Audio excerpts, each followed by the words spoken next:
G'day everybody, Courtney here. Today I'm going to be making some Madras curry powder.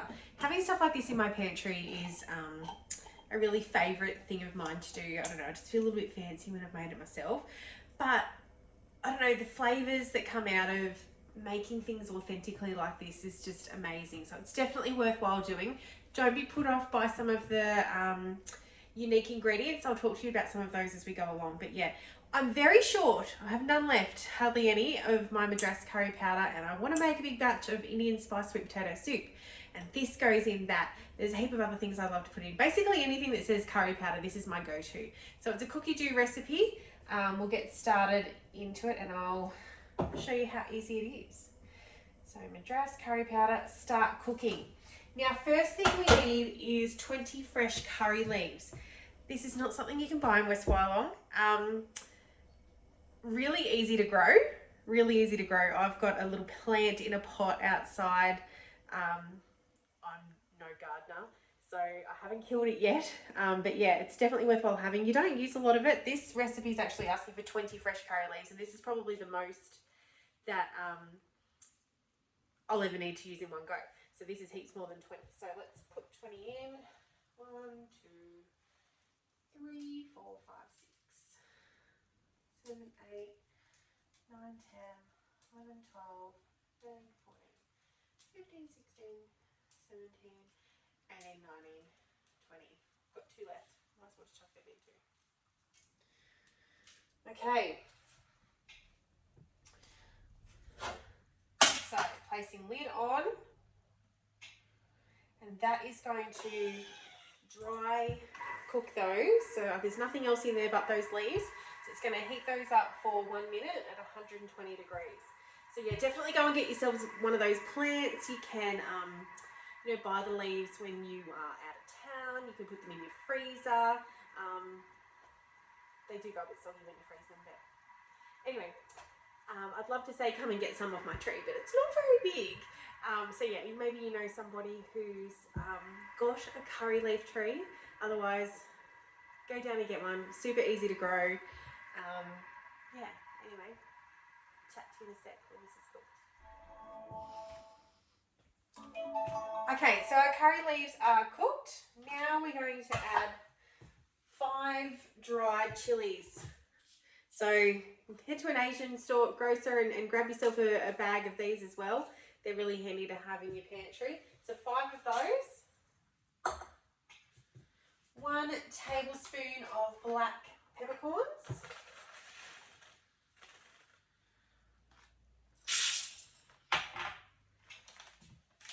And then we are going to place our simmering basket on top.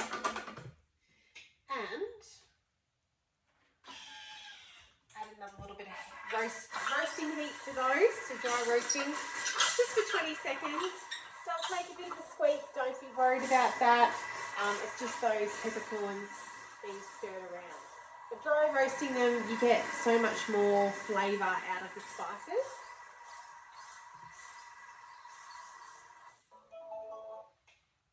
Okay. Now we're going to add, my lid's off, 2.5 tablespoons of coriander seeds. 1, 2 and a half. 1 tablespoon of cumin seeds.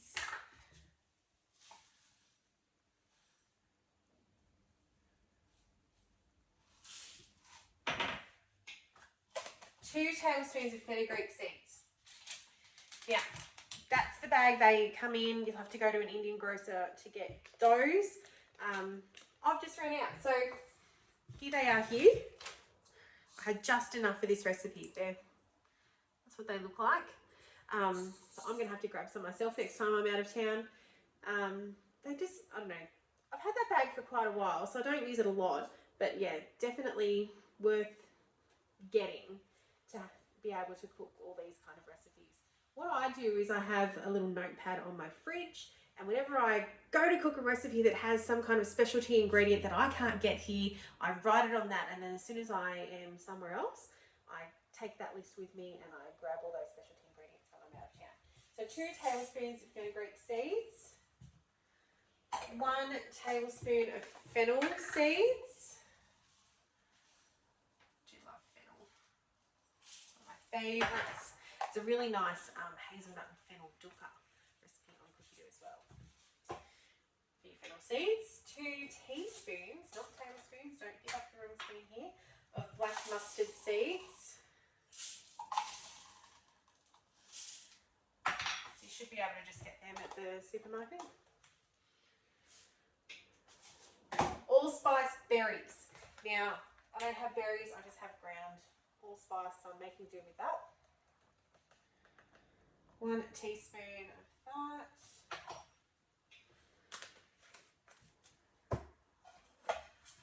Lid on, basket on top. Next, and we're going to roast those as well for another minute. So, it's starting to smell very good in here. Yeah, chat to you in a sec. Okay, that's done. Now it's just going to cool for 5 minutes in the mixing bowl. I always find it cools down a bit better if you take it off the Thermomix. So I'm just going to sit that there, let that cool, and we'll come back and do the next step. See you soon. Okay, so that's cooled down for 5 minutes. I could have used the timer on the Thermomix. If you haven't discovered that, you just hit this little arrow at the top and a timer will come up. And so I could have set that for 5 minutes. But anyway, I just walked away and did a couple of other things. So now we're going to add 2 teaspoons of turmeric.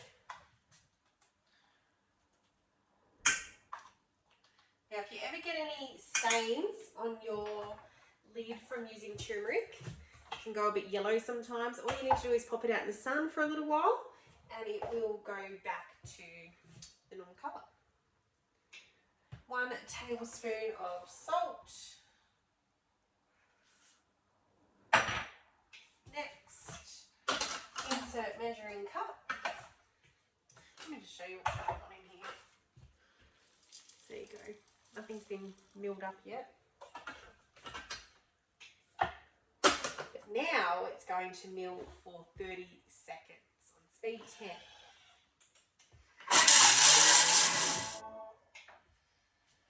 Spatula.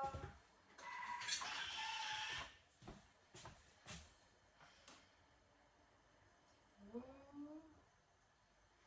at the colour on that.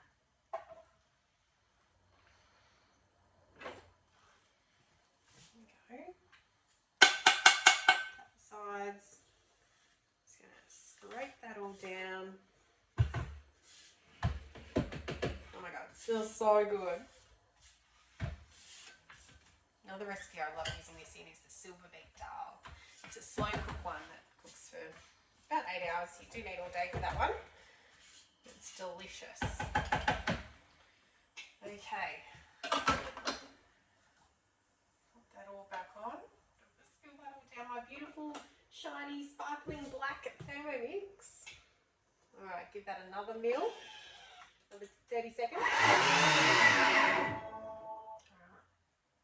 Done. Transfer into a sealable storage jar or container until ready to use. So don't forget all the good stuff you've got up in your lid. You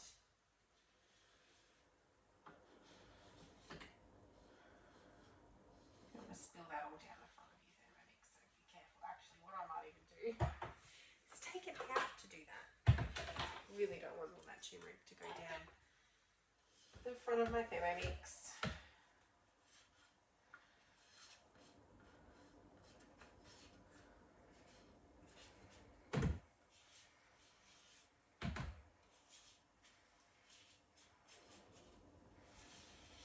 Don't want to waste any. Okay. A good scrape again. So now what I'm going to do is pop it into my jar. I've got my jam funnel here. Back so you guys can see. And I'm going to put it through my jam funnel, which is just really good for decanting into anything. Doesn't have to be jam. So you don't spill it everywhere.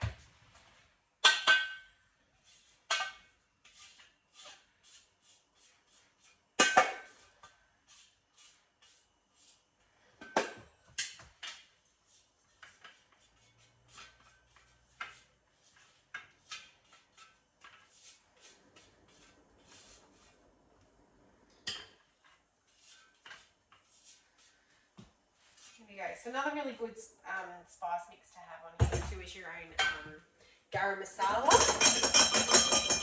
It's also easy to make. Your Mexican spice mixes and things like that. There we go. Now I'm all stocked with my, drop my lid, my Madras curry powder.